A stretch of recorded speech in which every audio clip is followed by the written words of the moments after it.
toute puissante.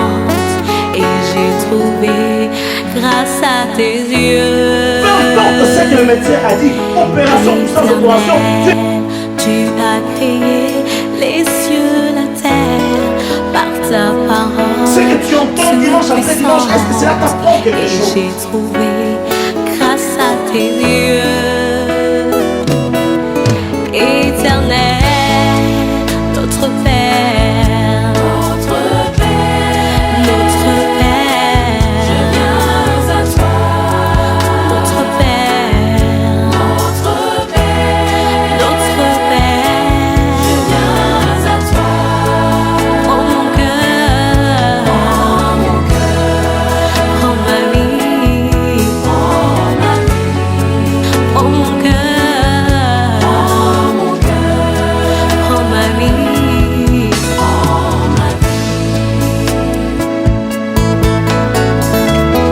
Bien sûr. Il y en a qui étaient fatigués suite au mariage, qui ont suite au mariage, il y en a qui étaient fatigués parce qu'il y avait ci, il y avait ça. Mais ceux qui étaient là ont entendu. J'ai été béni moi-même par cette parole parce que Dieu m'a fait du bien avant de la prêcher, bien sûr. Et aujourd'hui, je sais que le Seigneur nous fera également du bien par cette phrase toute simple qui dit « J'ai appris une chose ». Est-ce qu'on peut dire ensemble ? J'ai appris une chose. Philippiens chapitre 4. Notre soeur va nous aider dans la lecture, versets 10 à 13.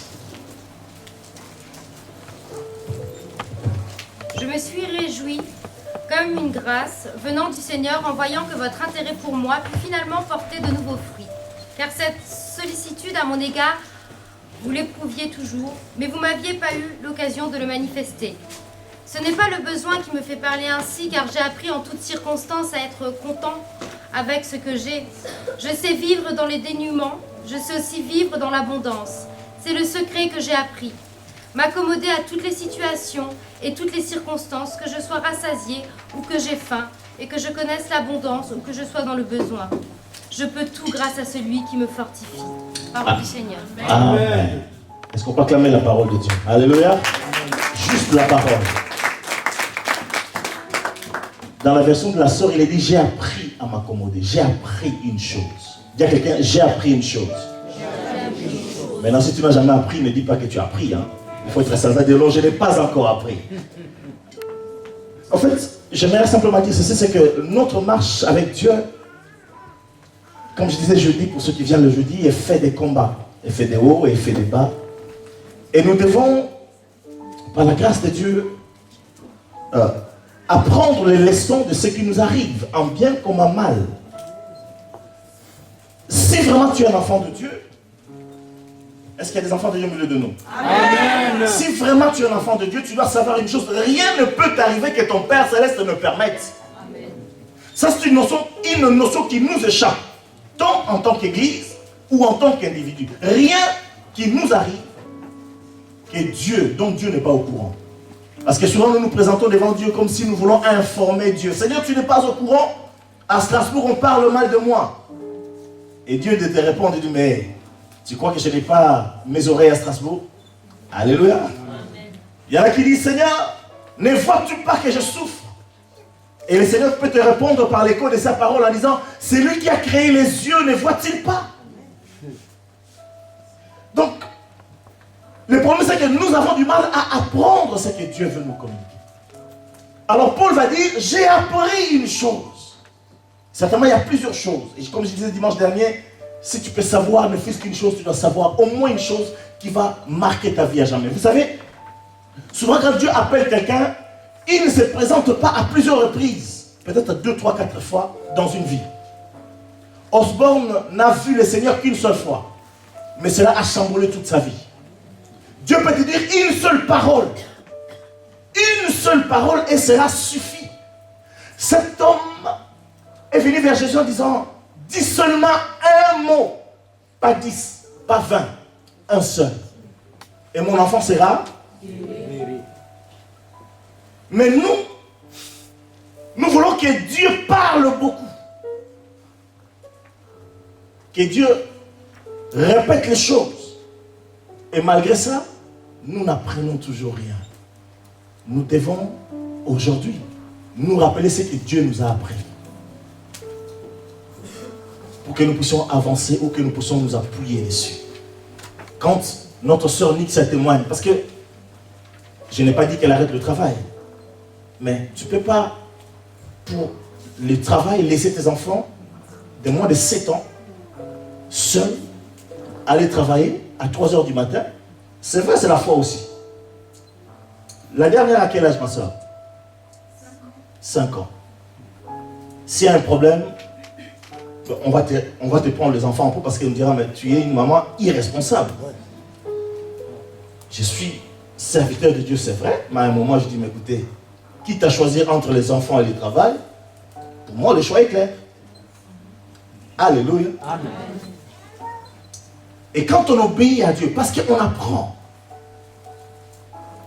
on apprend. Dis à quelqu'un, j'ai appris. J'ai appris. Bon, la personne ne sait pas qu'est-ce que toi tu as appris. Ah ouais. Lorsqu'un sœur témoigne, c'est une leçon pour nous. C'est que Dieu a fait pour elle, il peut également le faire pour moi. C'est vrai, n'est-ce pas? Amen. Je disais que Dieu ne dit pas plusieurs mots, un seul mot et l'histoire s'arrête ou change. Un seul mot. Parce que c'est un Dieu fidèle. J'ai partagé avec une bien-aimée dans l'église, je disais ceci.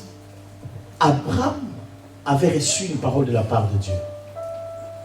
En disant, Dieu lui disait, tes enfants ou ta descendance sera esclave en Égypte. Si vous lisez Genèse. Abraham est mort. Mais Dieu est resté. Alléluia. 400 ans après, la Bible dit, Dieu se souvient d'Abraham. Au fait, quand la parole de Dieu sort, voilà pourquoi Ésaïe va dire prophétiquement, parce que c'est un prophète de toute façon, vous me direz, la parole de Dieu, quand elle sort, elle ne rentre pas vers Dieu sans avoir accompli ce pourquoi Dieu l'a envoyé. Amen. Abraham est mort sans avoir vu ce que Dieu lui avait dit qui arriverait. Mais Dieu est resté fidèle. Amen. Regarde quelqu'un, dit oui, ton Dieu est fidèle. Ton Dieu est fidèle. Je vais vous dire certaines choses que nous devons apprendre ou que nous avons appris. Et qui peuvent façonner notre vie. Aujourd'hui, facilement, je reçois les coups de fil de certains serviteurs de Dieu. Récemment, il y a un pasteur qui m'appelle, il y a 3-4 jours, il m'appelait dimanche après l'écoute, mais mon téléphone était encore en silencieux. Et puis quand je l'ai eu mardi, il m'a dit, papa, il y a quelque chose qui m'est arrivé, je me suis dit, il n'y a que toi qui peux m'aider. Moi, je dis, mais donc, je dis, il est aussi pasteur.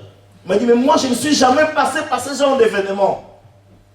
Parce qu'ils savent que c'est un ami, que moi, en termes des gens qui sont partis, j'en ai versé des larmes, en Saint-Trésor. Comme disait notre sœur Léa, qui a témoigné en disant, elle est venue l'année où les gens partaient. Alléluia. N'est-ce pas, maman? C'est ce que tu avais dit, non? Quand tu as témoigné ici. Dis à quelqu'un, j'ai appris. J'ai appris que Dieu est fidèle. Non, ne dis pas, ça c'est moi qui dis maintenant. Mais tu peux le dire si tu veux. Alléluia. J'ai appris une chose. Il va dire, ceci ce n'est pas en vue de mes besoins, parce que le Seigneur m'a appris à vivre dans l'abondance et dans la disette. Bien aimé, ce que tu apprends aujourd'hui va t'aider demain. Si tu sais que hier, jusqu'à la dernière minute, tu ne savais pas comment payer ton loyer et que Dieu t'a exaucé, tu sauras désormais que quand le problème se présentera, tu ne vas pas gesticuler dans tous les sens. Est-ce que vous êtes avec moi? Amen. Certaines personnes pensent qu'en s'inquiétant et en gesticulant, que la solution va se trouver. La Bible déclare ceci. Ça, c'est quelque chose que j'ai appris aussi. C'est dans le calme et le repos que sera votre force.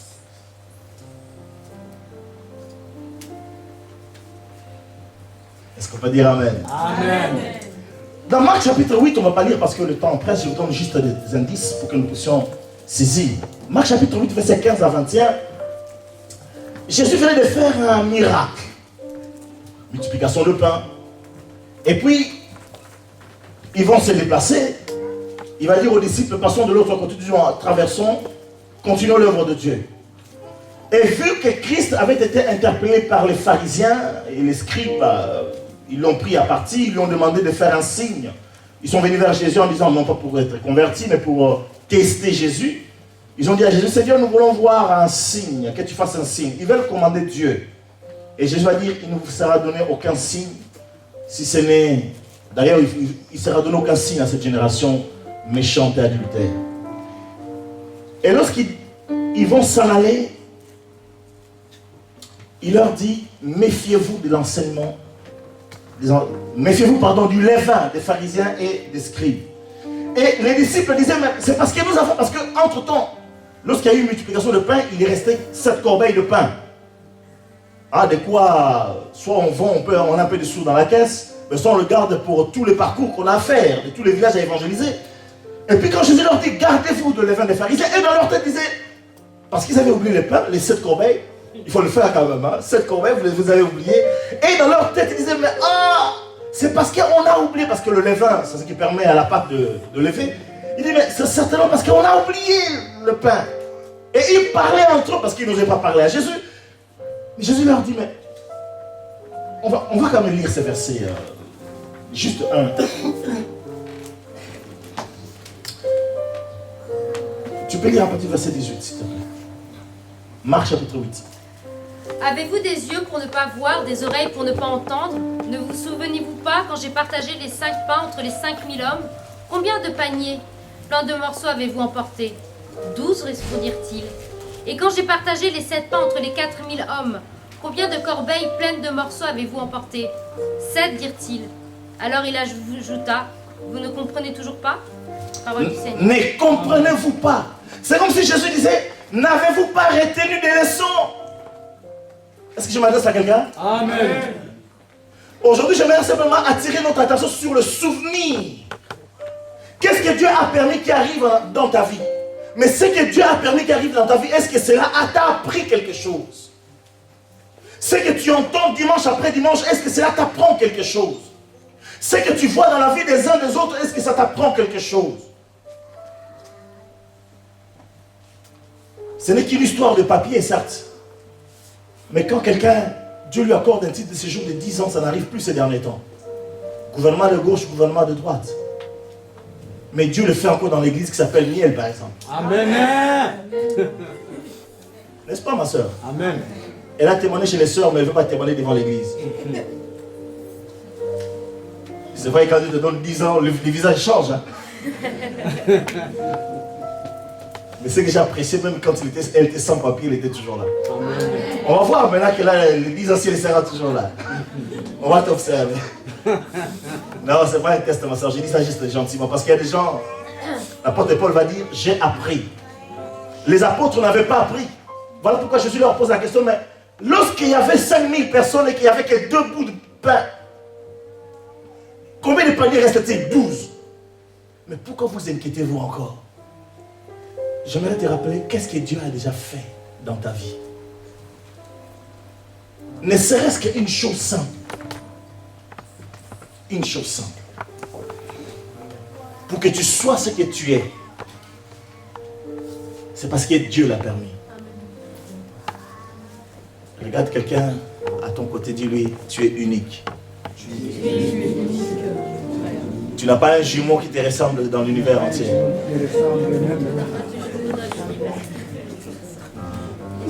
Ça va? Les choses peuvent exister, mais les jumeaux non. Alléluia. Qu'est-ce que tu as appris? Nous avons une mémoire qui oublie vite. Proverbe chapitre 16, verset 4. Pendant que le monde trouve Proverbe 16, 4, l'ancien trésor va ouvrir pour nous Deutéronome chapitre 8. 16, verset 4.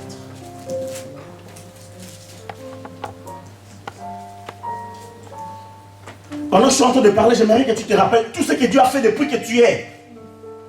Tous ces accidents auxquels le Seigneur t'a épargné. Souviens-toi le début de ta vie. Tu as un diplôme que d'autres n'ont pas. Tu as un travail que certains envient. Pense à tout ce que Dieu a déjà fait. Qu'est-ce que cela t'a appris? Est-ce que cela a augmenté le capital de confiance dans ton cœur vis-à-vis de Dieu? Proverbe 16, verset 4. Tu peux lire, s'il te plaît. L'Éternel a tout fait pour un but, même le méchant pour le jour du malheur. Parole du Seigneur. Amen. Ça va? Amen. L'Éternel a fait tout pour un but. Donc, tout ce que Dieu permet dans ta vie, sœur Malou, tout ce que Dieu permet. Souviens-toi de tout le chemin que l'Éternel, ton Dieu, t'a fait faire pendant ces 40 années dans le désert, afin de t'humilier et de t'éprouver, pour savoir quelles étaient les dispositions de ton cœur et si tu garderais ou non ses commandements. Il t'a humilié, il t'a fait souffrir de la faim, il t'a nourri de la manne que tu ne connaissais pas et que n'avaient pas connu tes pères, afin de t'apprendre que l'homme ne vit pas de pain seulement, mais que l'homme vit de tout ce qui sort de la bouche de l'Éternel. Ton vêtement ne s'est point usé sur toi, et ton pied ne s'est point enflé pendant ces 40 années. Reconnais en ton cœur que l'Éternel, ton Dieu, te châtie comme un homme châtie son enfant. Parole du Seigneur. Amen. Vous avez bien suivi? Amen. Bien-aimé, Dieu, pour nous apprendre une leçon, ou 2 leçons, ou 3 ou 4, cela dépend. Il nous amène par des chemins que nous ne souhaitons pas toujours. Dieu va dire, le Seigneur vous a fait errer pendant 40 années dans le désert, afin de vous apprendre. Et le thème de ce matin, c'est « J'ai appris une chose. » Vous avez déjà oublié? Non. J'ai appris Une chose. Et le Seigneur va amener Israël pour qu'ils apprennent. Pour qu'ils apprennent, bien-aimés. Et comment est-ce que Dieu va s'y prendre? Il va les faire errer pendant 40 années dans le désert. Sur un chemin, genre une distance, comment on dit ça, un parcours qu'ils auraient pu faire en moins d'1 an. À cause de leur incrédulité, à cause de la dureté de leur cœur, Dieu va les faire errer pendant 40 ans. Bien-aimé, je m'adresse à quelqu'un ce matin en lui disant ceci. Le manque de ta foi, ton incrédulité va te coûter cher. Ce que Dieu voulait te donner à 25 ans, tu vas le vivre à 60 ans. Je m'adresse à quelqu'un? Amen. Mais le Seigneur fait que tu apprennes. Mais il est fidèle, bien-aimé. Tôt ou tard, tu le vivras. Oh, tu le vivras pleinement. Même si ça arrive à 70 ans, tu le vivras bien. Mais il vaut mieux le vivre à 25 ans quand même. Est-ce qu'on peut dire Amen? Amen. Parce qu'avant que les courbatures et les rhumatismes et tous les ismes là qui viennent à partir de 80 ans, je le souhaite pour. Mais quand tu es en forme, là, tu peux vivre des grandes choses. Alléluia. Amen. Frère Federico est en train de dire, moi c'est maintenant, pas demain quand même. Et tu as raison, mon frère. Pour t'humilier. Le Seigneur va nous apprendre de l'humilité. Mais tu ne peux pas apprendre de l'humilité si tu ne passes pas par l'école de Dieu. Vous savez pourquoi le Seigneur a fait passer Israël par le désert? C'est pour les humilier. Il voulait leur apprendre l'humilité. Dis à quelqu'un, tu dois apprendre de l'humilité.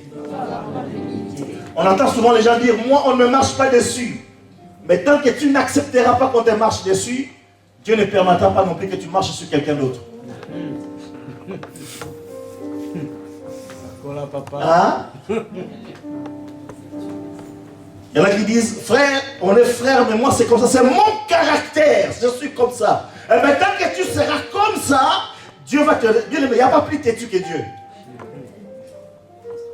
Dieu est têtu de dire, ok, moi je vais te faire voir. Il va dire à Paul, lorsqu'il va appeler Paul, il va dire, il te sera dur de régimer contre les aiguillons. Tu es bandit, mais je suis plus bandit que toi. Est-ce que je m'adresse à quelqu'un? Amen. Alors Dieu, puisqu'il nous aime, il dit, ok, petit, je vais t'apprendre l'humilité. Il va t'humilier. Vous savez pourquoi le Seigneur nous humilie? Et il le fait bien. Parce que l'humiliation, bien aimé, C'est la gloire. c'est terrible. J'aime dire ceci, je l'ai dit aux serviteurs, peut-être si à l'église, j'ai dit déjà 1 ou 2 fois, j'en sais rien. Lorsqu'avec quelques amis, on s'est rendu en Allemagne, un séminaire, on m'a invité par un serviteur de Dieu, paix à son âme, il vient de mourir il n'y a pas longtemps. Il était en Allemagne, donc encourager une église, il m'a dit, c'est pas bien, je suis allé avec quelques membres de l'église. C'était la consécration de pasteur qui était là. Et puisqu'ils savent que je prêche et que je chante, ces jours-là, c'était le tour de chanter.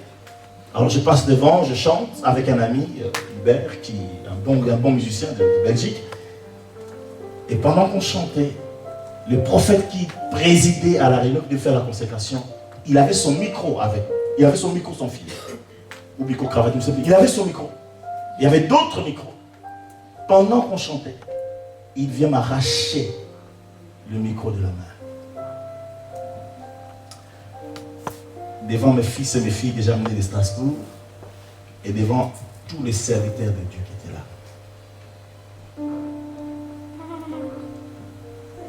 Vous êtes avec moi? Amen. Qu'est-ce que tu aurais fait à ma place? Est-ce que je m'adresse à quelqu'un? Qu'est-ce que tu aurais fait? Frère Jacques, tu aurais fait quoi à ma place? Ah non, ça c'est trop, ça c'est pas Dieu, ça c'est l'homme, ça. En plus c'est l'homme de Dieu, en plus c'est l'homme de Dieu. Alléluia. Et vous savez, Dieu surtout permet que ce sont les hommes de Dieu qui, voilà. Ah, lui vraiment, ah non. Quelqu'un d'autre on peut supporter, mais pas quand même, non, pas les pasteurs, non, là, il sait ce qu'il fait là. Oui, il savait ce qu'il faisait. Mais je sais aussi une chose. J'étais passé par un chemin. Vous savez, quand je l'ai dit aujourd'hui, je l'ai dit peut-être avec un peu de recul. Quand tout le monde dit que tu es intelligent, quand tout le monde dit que tu es très intelligent, quand les résultats à l'école prouvent que tu es toujours le premier, ou le moins, quand l'année n'est pas bien, tu es le deuxième de la classe. Je vous dis la vérité, hein. Je ne m'invente pas parce que de toute façon, je n'ai plus le droit de m'inventer. C'est du passé ça. Vous êtes avec moi là? Amen. Quand les tantes disent nous comptons sur toi, quand ta grande soeur, ta soeur, elle dit Bassi, parce qu'à l'époque on m'appelait Bassi. Alléluia. C'est venu après. Bassi, toi tu seras médecin. Ma soeur elle me disait tu seras médecin. Et quand j'allais lui rendre visite, elle faisait la pub de moi devant les colocataires. C'est mon petit frère. En plus j'étais beau à l'époque. Hein. Je sens pas un peu. Alléluia. Vous avez moi là, alléluia. C'est mon petit frère. Et j'étais fier, et elle était fière de moi. Et quand ça rentre dans la tête, plus le prof dit que nous comptons sur toi. Et donc ça rentre, et puis ça te rend orgueil. Quand je me suis converti, l'orgueil m'a suivi. Je vous ai dit plusieurs fois comment est-ce que moi j'ai corrigé les pasteurs qui prêchaient. Leur français n'était pas correct, on ne conjugue pas comme ça, on fait comme ça. J'en kikinais les pasteurs. Je posais des questions juste pour les embêter. Dieu m'est témoin. Et puis je voulais toujours avoir raison. Est-ce qu'on peut dire amen? J'étais amené dans le désert pour que tu apprennes l'humilité. Je ne sais pas si je suis déjà humble, j'en sais rien devant Dieu. Dieu seul sait, bien-aimé. Mais je sais que j'ai appris. Et puis quand je suis devenu responsable, un jour, il ne fallait pas me chercher, un responsable, donc prédicateur, et puis un jour, le berger est allé parler mal de moi. Et puis dans une réunion des responsables, il a dit des choses. Alors là, je me suis levé en colère. C'est là que Dieu a commencé à faire un travail merveilleux. Je me suis levé, j'étais l'un des plus jeunes. Tous les autres avaient 5, 10 ou 20 ans de plus. Je me suis levé en colère, je dis, je m'en vais. Et je suis sorti de la salle de la réunion des responsables, s'il vous plaît. Et je marchais pour aller chez moi. Une femme, dis à quelqu'un une femme. Une femme. Qui avait à peu près l'âge de ma mère. L'une des responsables. Elle est sortie de la réunion. Dans la rue, s'il vous plaît. Pendant que je marchais, elle s'est mise à genoux devant moi. Elle m'a dit, frère Seba, ne pars pas s'il te plaît.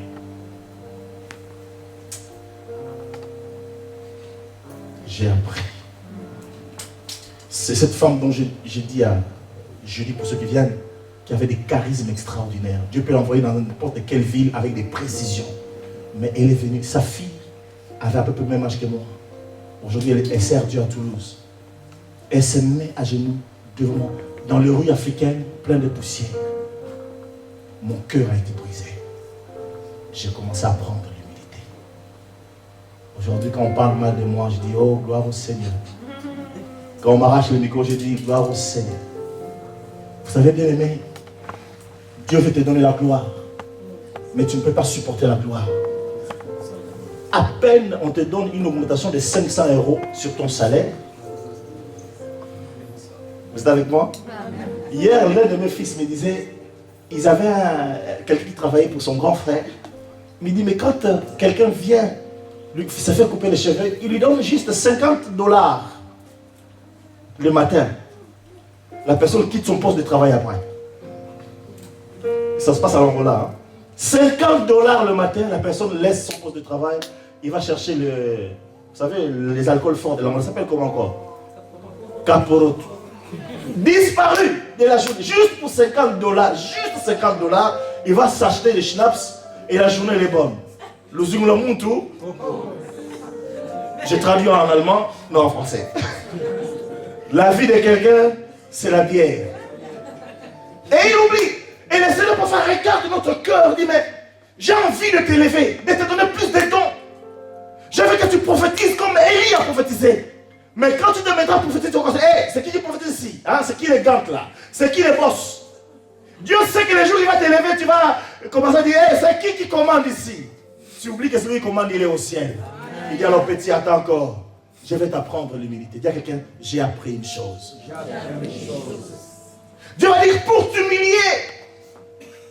Bien aimé, le ministère s'élève difficilement. Surtout dans le milieu africain, dans le milieu européen aussi, bien sûr. Le milieu africain, c'est celui que j'ai connu un peu le plus. Quoique, depuis que je suis là, j'ai vu des gens qui avaient des dons dans les églises européennes où je suis passé, mais qui n'ont pas atteint la dimension. Parce qu'ils n'ont pas appris une simple leçon, l'humilité. Et la Bible dit, l'orgueil précède la chute et l'humilité précède la gloire. Tu cherches Marie. Le Seigneur sait qu'avec ton caractère de...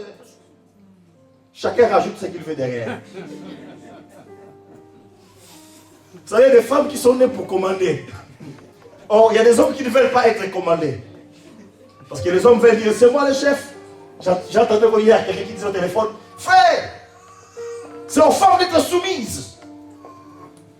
Et au mari de commander. Moi je dis, hey, frère, attention. Donc toi, dans ton caractère, tu as déjà ton image, tu dis que moi le mari ne peut pas, mais tu veux te marier, mais tu attendras encore. Jusqu'à ce que ton caractère soit... Ou alors qu'il te trouve quelqu'un qui peut correspondre. Mais d'une manière ou d'une autre, tu as une leçon à apprendre. Dis à quelqu'un, tu vas apprendre une leçon. Nous ne supportons pas la gloire. Dieu sait que le jour où il nous donnera la gloire, c'est fini, on oubliera. Vous savez qu'on peut même se glorifier d'avoir la plus grande église. Tu pries où? Écoute, moi j'ai pris porte ouverte de Mulhouse. Hein. C'est la plus grande église de la région d'Alsace. Et puis c'est la plus grande église d'Alsace. Hein. Tu pries où? Moi j'ai pris à l'Épi. C'est la plus grande église. Et puis elle est belle, là, de Strasbourg. Et c'est vrai. Ça nourrit l'orgueil de l'homme. Non, j'ai été béni dans cette église. Et puis, je bénis encore cette église. Je prie encore pour ces églises-là. Alléluia. Amen. Le Dieu du ciel est témoin de ce que je suis en train de dire. Mais nous enorgueillissons. J'espère que tu t'enorgueillis aussi de temps en temps. Tu pries où? Je prie à Miel. Pas que les gens disent, là où il y a les pasteurs, qu'est-ce que tu veux? C'est mon église. Alléluia. C'est une parenthèse. Est-ce que vous êtes avec moi? On peut m'acclamer le Seigneur parce qu'il est bon, n'est-ce pas? Dieu va rajouter non seulement pour t'humilier, parce qu'il sait que lorsque tu deviendras humble, tu commenceras à être élevé. Dis à quelqu'un, quand tu t'abaisses, c'est là que tu commenceras à être élevé. Dis-lui, quand tu t'abaisses, c'est là que tu continueras à être élevé. Est-ce que je m'adresse à quelqu'un? Vous savez, le Seigneur peut permettre des choses bizarres et bizarroïdes dans la vie de quelqu'un, juste pour lui apprendre une leçon, parce qu'il a besoin de lui. Vous savez, il y a des gens que Dieu envoie en prison. Ils commettent des bêtises terribles. Dieu les envoie en prison. Et il se pose la question, Seigneur, pourquoi tu m'as laissé faire cette bêtise? Et là, Dieu dira, si je t'avais interdit, tu m'aurais écouté. Vas-y en prison. Et là, il travaille ton caractère. Et quand tu sors de là, tu es un nouvel homme ou une nouvelle femme. Amen. Parce que tu as appris une chose. Vous êtes toujours avec moi? Amen. Et Dieu va dire dans ce qu'on vient de lire dans Deutéronome, pour t'éprouver. Or, 1 Pierre chapitre 1, verset 6 verset 7 pour être plus précis, la Bible dit, votre foi est plus précieuse que l'or. Et pourtant, l'or est éprouvé. L'or passe par le feu. Alors, pour t'apprendre la valeur de ta foi, le Seigneur te fait passer par le feu. Ou alors, pour voir également à quoi ta foi ressemble vraiment, il te fait passer par le feu. Mais il y a des gens qui ont la foi quand tout va bien. Paul dit dans ce qu'on vient de lire, j'ai appris à être content. Il a appris l'esprit de contentement. Qui d'entre vous sont toujours joyeux, qu'il pleuve ou qu'il neige? Je parle juste du temps. Vous savez, en hiver, il fait souvent maussade, il fait un peu gris. Et souvent, l'ambiance est aussi grise. Mais est-ce que toi, tu es toujours souriant? Est-ce que tu es toujours souriant lorsque... Merci ma soeur pour ta sincérité. Alléluia. J'ai un de mes fils au Canada qui disait, papa, quand il fait gris, comment dit ça, le moral aussi, il est gris. Je dis, bon, ok, bah, j'ai vu qu'au Canada, donc, ils ont 6 mois de grisaille aussi de moral. Alléluia. Je n'ai pas vérifié, mais il m'a dit qu'apparemment, c'est à cette époque-là que les gens vont voir souvent les psychologues, les psychiatres, parce qu'ils ne vont pas bien. Heureusement que nous, en France, l'hiver veut dire que 3 mois et encore. Alléluia. On a d'autres raisons qui nous font grisailler le moral. Et puis Dieu va dire, c'est pour t'apprendre que l'homme ne vit pas de pain seulement. Hey, l'homme vit de tout ce qui sort de la bouche de Dieu. Écoute, bien-aimé, Dieu te fait passer par différentes épreuves pour t'apprendre. Vous savez, quelqu'un me disait, rien n'est acquis définitivement. Il faut toujours continuer à travailler, que ce soit la relation qu'on a entre frères et sœurs, ou hommes et femmes, mari et femme, pardon. Ce sont des choses qu'on doit travailler. Rien n'est acquis. Il y a des gens qui s'appuient sur la parole de l'homme. Mais l'homme, c'est un être changeant.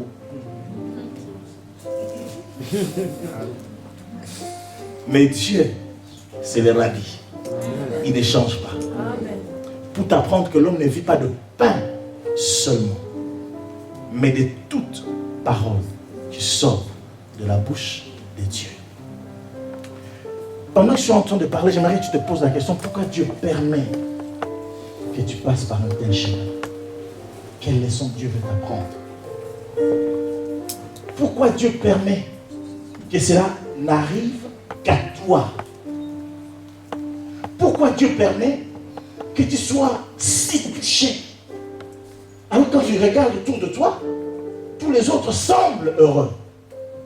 Vous savez, quand on passe par les difficultés, on pense qu'on est le seul à subir. Et que les autres sont bien. Parce que de l'extérieur, tout le monde paraît bien. Mais tu ne sais pas ce qu'ils souffrent. Alléluia. Mais la question est, pourquoi Dieu permet? C'est pour cela que d'un échec, tu peux en ressortir quelque chose de glorieux. D'ailleurs, Samson en son temps, vous connaissez Samson? Le Superman de la Bible. Alléluia. Il n'avait pas de cape, mais c'était un Superman. Samson en son temps dit ceci: de celui qui mange est sorti ce qui se mange. Ah. Vous n'avez pas compris. De celui qui mange est sorti ce qui se... C'est-à-dire que dans la vie de quelqu'un, si tu as compris la leçon de Dieu, ce qui devrait te manger, c'est toi qui vas le manger. Et il va te produire même des choses à manger. Parce que sur le cadavre du lion qui était censé manger Samson, il y a eu du miel qui a jailli. Est-ce que vous êtes avec moi? Amen. Alors les Français ont sorti l'adage qui dit, ce qui ne te tue pas te rend. Mais la Bible dit, de celui qui mange est sorti ce qui se mange. C'est plus fort encore. Amen, parce que ton ennemi, tu ne peux pas le manger, mais ce qui sort dessus, c'est goûtu. C'est bon. Est-ce qu'on peut dire amen? Pour t'apprendre que l'homme ne vit pas de pain seulement, mais de ce qui sort de la bouche de Dieu. Bien aimé, j'ai vu la grâce de Dieu jour après jour, et je disais, je crois que je l'ai dit dimanche ou jeudi, j'en sais rien, quel jour, je ne sais pas, mais j'ai appris dans le domaine financier à commencer à être serein. Même quand Grumbac envoie le délai de paiement, avant j'étais troublé, de temps en temps ça arrive encore, mais petit maintenant, ça a diminué. Ah, il faut quand même que je l'avoue, hein. Ça baissait un peu, maintenant je sais que Dieu agira. Il y a que Dieu agira. Parce qu'on a chanté, hein. Il est capable. Oh, oh, oh, oh, encore. Oh, oh, oh, il fera. Verbe double, tu dois chanter encore. Oh. Quelqu'un dit la foi ce matin? Quelqu'un m'a dit qu'il fera. Encore plus fort. Oh. Je ne vous entends pas. Oh. Il fera. Encore. Il fera.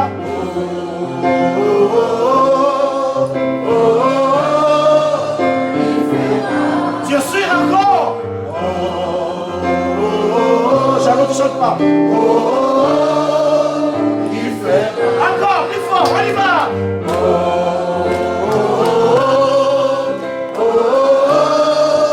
Il fera. Il y a quelqu'un Dieu est capable de le faire. Ma vie dépend de sa parole. Elle ne dépend pas de l'administration. Est-ce que tu crois cela? Ma fille ne dépend pas de ma famille. Elle dépend de Dieu seul. Voilà pourquoi Jésus va citer cette parole extraordinaire dans Matthieu en disant à Satan qui disait, vois-tu, tu es fils de Dieu, prouve-moi-le. Regarde les pierres, tu peux les changer en pain. Il demandait de faire de la magie en fait. Ou alors de commander Jésus. Jésus va dire, Satan, l'homme ne vit pas de pain seulement, mais de tout ce qui sort de la bouche de Dieu. Ce matin, qu'est-ce que Dieu a dit dans ta vie, bien-aimé? Qu'est-ce que Dieu a déjà prononcé sur toi? Rappelez-vous ce que j'ai dit au début. Il a été fidèle, Abraham, même si Abraham est mort depuis 400 ans. Il est fidèle. J'aimerais te dire ceci. Il sera fidèle 1000 ans après par rapport à tes enfants. Ne t'inquiète pas parce qu'il est fidèle. L'homme ne vit pas de pain seulement, mais de ce qui sort. Qu'est-ce que Dieu a déclaré? Et si Dieu a déclaré, bien-aimé, même quand le maire de Strasbourg se lève, même quand le prince de Perse, je parle de langage spirituel, se lève, même quand le principauté se lève, la parole de Dieu s'accomplira, elle s'accomplira certainement. Alors j'ai appris une chose. J'ai appris une chose. David, 1 Samuel chapitre 17, je m'en vais vers la fin parce que je peux faire plusieurs choses, mais bon. 1 Samuel chapitre 17, tu connais David? Pas de vie, hein? Pas d'Evon. D'Evon, David. C'est le fils de notre frère. En fait, j'encourage l'église à appeler notre frère Rémi. Il a eu des jumeaux. Et je ne sais pas si, pasteur Jonathan, il a déjà eu des visites ou pas à mon absence. Est-ce que les femmes de miel sont allées rendre visite à sa femme? Ça n'a pas été annoncé, ça? Oui? Ça n'a pas été annoncé? Même si ça n'a pas été annoncé, mais ça se sait. Moi, je sais pas. Débrouillez-vous, les diaconesses, à aller rendre visite à cette femme. Parce que là, on est très en retard. Ok, alléluia. Alléluia. Alléluia. Samuel, 1 Samuel chapitre 17, nous parlons de David. Oui, on va quand même les lire. 32 à 37. Tant qu'à faire. 1 Samuel 17, 32 à 37. Tu peux y aller s'il te plaît. David lui dit que personne ne perde courage à cause de ce Philistin. Moi, ton serviteur, j'irai, je le combattrai. Mais Saul lui répondit, tu ne peux pas aller lutter contre ce Philistin. Tu n'es qu'un gamin alors que lui, c'est un homme de guerre depuis sa jeunesse. David répondit à Saul, quand ton serviteur gardait les moutons de son père et qu'un lion ou même un ours survenait pour emporter une bête du troupeau, je courais après lui, je l'attaquais et j'arrachais la bête de sa gueule. Et si le fauve se dressait contre moi, je le prenais par son poil et je le frappais jusqu'à ce qu'il soit mort. Puisque ton serviteur a tué des lions et même des ours, il abattra bien ces incirconcis de Philistins comme l'un d'eux qui a insulté les bataillons de Dieu vivant. Puis David ajouta, l'Éternel qui m'a délivré de la griffe du lion et de l'ours me délivrera aussi de ce Philistin. Wow. Parole du Seigneur. Amen. Waouh. Quand vous entendez parler David, on a besoin de dire waouh, quelle arrogance. N'est-ce pas? Amen. Il en sera de cet incirconcis comme de... Hey, alléluia.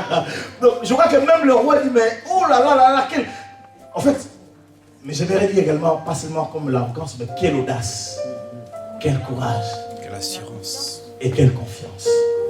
Vous êtes avec moi? Amen. Parce que derrière ça, David avait appris lorsqu'un lion est venu attaquer son troupeau, comment est-ce qu'il a terrassé les lions. Quand un ours, c'est pas un ourson, un ours venait, s'il vous plaît. Non, Dieu et merveilleux. Amen. Alléluia. Amen. Alors Dieu permet pour nous apprendre la foi ferme et audacieuse que les ours viennent nous attaquer. Dieu sait que tu ne peux pas combattre contre Goliath.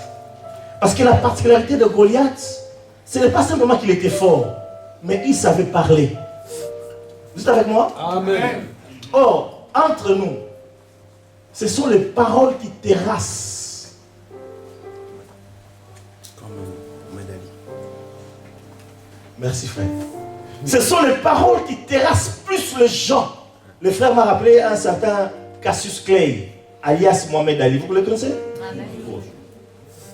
Lui, il injuriait il ridiculisait ses adversaires. Donc avant le combat, il disait, tu vas voir ce que je vais faire de toi. Il réduisait. C'est-à-dire, bien aimé, j'ai entendu des mots qui disaient, mais c'est... Déjà, quand tu entends ça, toi tu es fâché, et quand tu es fâché, tu perds tes moyens. Vous me suivez? Ou alors tu es découragé. Et Goliath avait cette particularité, parce qu'un lion ne parle pas. Il est juste... Bon, tu sais comment il le dit entre guillemets. Pour David, un ours, il vient... D'accord? Il sort les griffes, tu sais comment. Mais lui, non seulement il avait la force, mais il avait la tchatch. Hé, sortez. Qui est le plus grand parmi vous? Vous allez voir. Je vais vous réduire en bouillie. Alléluia. Non seulement il était grand, et certainement quand il marchait, la terre devait trembler sous ses pas parce qu'il était géant. Il devait être mon loup chez Juif, je pense. Alléluia. Non, je rigole. Les Malouba, c'est une tribu du Congo. Hein? Ok. Ouais, mon gars, j'en sais. En tout cas, vu la manière dont il était, c'est plus un Malouba. Ok. Alléluia. Donc, quand il marchait, ça fait boum, boum, boum. Même les rois, ils tremblaient. Donc, c'est surtout les paroles. Dieu savait que si tu arrives à combattre les lions et l'ours, et il ne parle pas, tu le combats juste. Mais il y a ceux qui parlent. Un jour, un homme marié m'a dit, papa, si elle ne me frappe pas encore, ça va. Mais ses paroles sont dures. J'ai dit, waouh. Donc les sœurs ont l'art de bien parler. Au point qu'il y a des mots qui tuent. C'est une arme. C'est une arme. Voilà. Alors, Une sœur dit, notre sœur dit, c'est une arme. Et Dieu sait que si tu n'arrives pas à vaincre le lion et l'ours, devant l'arme de Goliath, la première arme c'est la parole. Voilà pourquoi il est important que nous devons apprendre que nous ne vivons pas simplement du pain, mais de la parole. Pas celle des noms, mais de Dieu. Puisque Dieu a dit, peu importe ce que toi tu peux, mais dis. Est-ce que vous êtes avec moi? Amen. Il va s'en servir de son exemple passé. Il a appris, alors il va dire, tu vas voir, il en sera de Goliath comme de l'ours ou du lion. Et lorsqu'il va avancer, j'aime cette histoire extraordinaire, David va dire, et toute cette foule verra que ce n'est pas avec la lance et les javelots que vient la victoire, mais que la victoire appartient à l'Éternel. Alléluia. Amen. Dieu est capable. Bien quelqu'un, Dieu est capable. Dieu est capable. Je termine par l'histoire de Pierre. Vous savez, Saint Pierre, l'apôtre Pierre. Un foussard avant. Vous connaissez un foussard? Ça ne se dit plus en français. Hein? Un peureux. Un pétouchard. un poltron. Un poltron. Voilà tous les mots que vous savez, quoi. Un lâche, quoi. Mais il a pris une chose, il a vu Dieu à l'œuvre. Et puis, un jour, ils seront arrêtés, lui et ses compères, en prêchant Jésus. Ça, c'est Actes chapitre 5, 17 à 23, on ne va pas le lire. Et la Bible dit, pendant qu'ils étaient en prison, un ange de Dieu va les faire sortir. Vous êtes avec moi là? Amen. Il va les faire sortir, il va leur dire ici, allez annoncer la parole de cette vie. Et le lendemain matin, les juges sont réunis au tribunal et ils envoient les huissiers pour aller récupérer ces prédicateurs de la bonne nouvelle. Ils enquiquinent les gens avec Jésus-Christ, on va les arrêter, on va les ébouiller comme ça, mais c'est fini. Ils arrivent en prison, la prison est soigneusement fermée, mais à l'intérieur, il n'y a plus personne. Oh, dis à quelqu'un, Dieu est capable. Dieu est capable. Il peut le faire dans ta vie, bien-aimé. Amen. il peut le faire encore aujourd'hui. Amen. Et il le fera. Amen. La prison est bien fermée. En plus, ils ont vu le gardien devant la porte. En fait, les gardiens sont devant la porte. Ils n'ont pas vu sortir les apôtres. Ils n'ont rien vu. Et pendant qu'ils disent, mais qu'est-ce qui arrive? Quelqu'un vient du centre-ville en disant, hé, mais les gens que vous avez arrêtés hier, ils sont en train de prêcher au centre-ville. Dis à quelqu'un, Dieu est capable. Dieu est capable. Et puis le jour où il sera maintenant arrêté lui seul, je parle de Pierre. Entre-temps, Jacques, l'un de ses meilleurs amis, a été décapité. Il sait que mon jour est venu. Mais puisqu'il a appris que Dieu est capable de le faire sortir de la prison sans intervention humaine, la Bible dit, il était serein. Dis à quelqu'un, il était serein. Si vous allez à chapitre 12, verset 1 à 11, vous allez voir une chose. Il savait que le lendemain de son jour, il va passer sur la potence. Et il savait que lui aussi, sa tête sera ôtée de dessus ses épaules. Mais la Bible dit, Pierre, alors que l'église priait, gloire à Dieu pour l'église qui prie, pour l'homme de Dieu qui est déjà établi, pour moi en l'occurrence, en tout cas merci pour vos prières, et continuez encore à prier pour moi, alléluia. Amen. Pendant que l'église priait, lui dormait. Et Hérode avait appris que les autres là étaient sortis sans gardien. Il va renforcer la sécurité. Ah là là là là.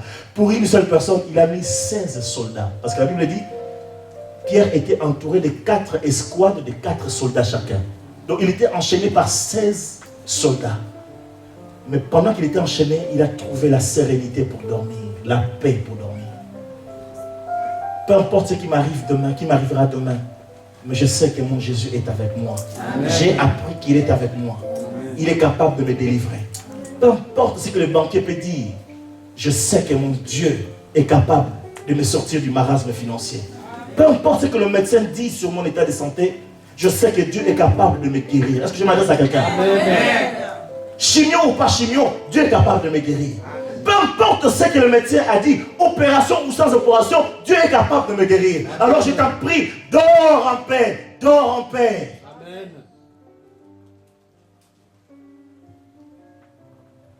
Vous êtes avec moi là? Amen. Et Pierre a dormi, tranquille. Quand Dieu a vu que cet homme avait appris la leçon, Dieu va lui envoyer un ange.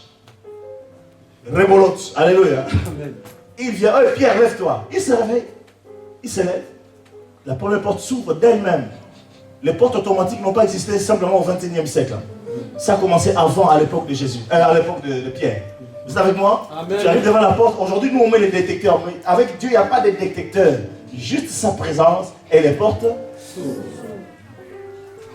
Et tu passes. Pierre avait appris. Dieu veut que tu comprennes ceci. Que tu dois apprendre de ce qui t'est arrivé. Afin que ta foi soit fermée pour ce qui va venir. Que tu ne trembles pas. Que tu ne chancelles pas. Que Dieu nous bénisse. Amen. Amen.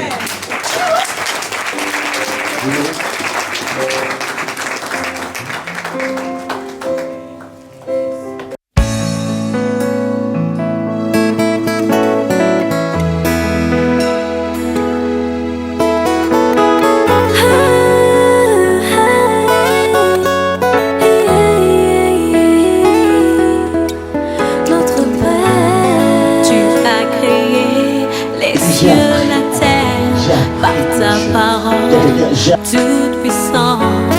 Et j'ai trouvé grâce à tes yeux. Peu importe ce que le médecin a dit, opération ou sans opération, Dieu. Tu as créé les cieux, la terre, par ta parole. Ce que tu entends dimanche après dimanche, est-ce que cela t'apprend quelque Et chose? j'ai trouvé grâce à tes yeux.